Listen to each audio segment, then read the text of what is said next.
To make a Shopbot file, we'll click on File, New. We're going to do a standard part. I'm going to do a two-dimensional sketch again. I'll make sure I go to the XY plane. And then I'm going to draw a rectangle. You can draw with lines or a rectangle. Zoom out a little bit. I'm going to put a dimension on there, and I want to make this the same size as my actual piece of wood. So it'll be 12 wide and 8 tall. You need to measure your actual piece of wood and make sure those sizes match. I'll finish sketch, and I'm going to extrude the thickness of the piece of wood. So mine is 23 30 seconds. Again, measure your actual piece. Make sure this matches.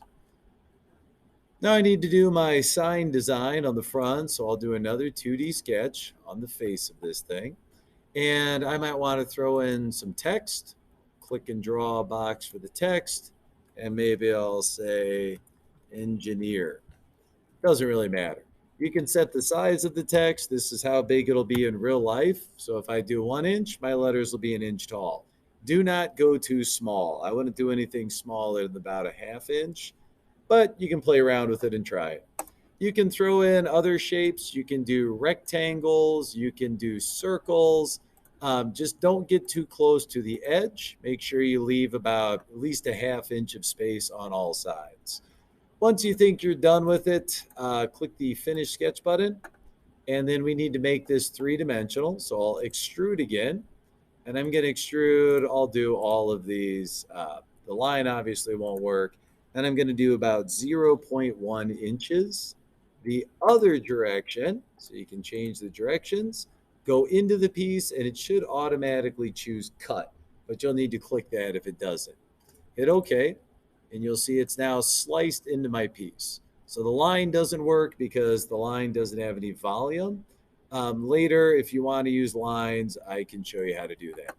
So now I need to go to my cam setup, and I will choose Setup. This is telling it how big the actual block of wood is.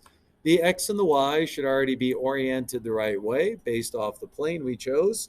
I just need to tell it the bottom left is the 0, 0. If the X and the Y aren't lined up correctly, ask me and I can help you solve it in that little box there. Under stock, I'm going to say that we want to no additional stock. So the piece of wood doesn't have any extra around it. I'll hit OK to that. You'll notice it says 12 by 8, just like our actual block was. And then under cam, I need to choose my machining strategy here. There are actually a lot of things that will work for this. The easiest one I found, the most consistent, is the trace option. That is under 2D milling. So you'll need to click the bottom where it says 2D and choose trace. If that doesn't work, then you can use project under 3D milling. You've got some other options. For the tool, for my sign, under type, I'm going to choose the ball mill, and anything that's 1/8 of an inch is fine. Doesn't really matter which one of these, as long as it's a 1/8 inch ball mill, then you should be fine.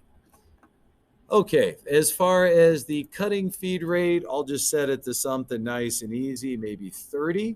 Lead in, lead out, ramp, I can set all those to 30. The only one I'm going to set slower is the plunge feed rate. I'm going to make that real slow at 10. So if it's going to drill through the table, I'll be able to see. All of the other settings you'll eventually have to worry about for other operations. For this one, just go to the Geometry tab and choose your curves. I'm going to choose the top of the letters for most of these. And oops, looks like I missed one. There we go. The little red arrow shows the direction it's going. For anything three-dimensional, this should work. I'll hit OK. Once it's done, it's planned out what it's going to do. You can see the little yellow and green arrows show where it's thinking about. If I right-click, I can simulate. I'm going to make sure the little box here called stock is checked. So I'll see the original wood piece, and I'll see what it'll look like as soon as my carving is done. You'll notice it's just barely touching it. That's exactly what I want. If I want a deeper cut, let me close out my simulation. And then if you do want to go a little bit deeper, you go here. You've got a bunch of tabs up here. Go to this little guy, the passes. and do an axial offset. So if I do say negative 0.1, if I do negative 0.1, it'll cut slightly deeper. So let me click OK on that again, and then I'll simulate again, and we should be able to see the difference. So now it's going through another 1/10 of an inch down, which looks like a little bit too much. I probably should have done a little bit less than that. Let me close out my simulation. I'm now ready to send it over to the Shopbot software. So I'm going to right click, trace. If I want to get all my operations, if I'm doing more than one, I'll right click setup. And I'm going to generate toolpath. And then I'll say, whoops. I'm going to right click setup. And then I'm going to post process. When that pops up, I need to make sure that it's set to Shopbot Open SBP if it's not already there. And then I can give it a name and some other stuff, but I'll have the chance to do that again later. I'll call this Nelson Sign. And I'll hit post. It's going to pop up and ask me where I want to save it. Put it somewhere you will remember, like the desktop. Notice it's SBP, and hit save. And then if you do look at the desktop afterwards, you should be able to spot your SBP file. You'll see it has the file extension SBP, and you're ready to put that on the flash drive.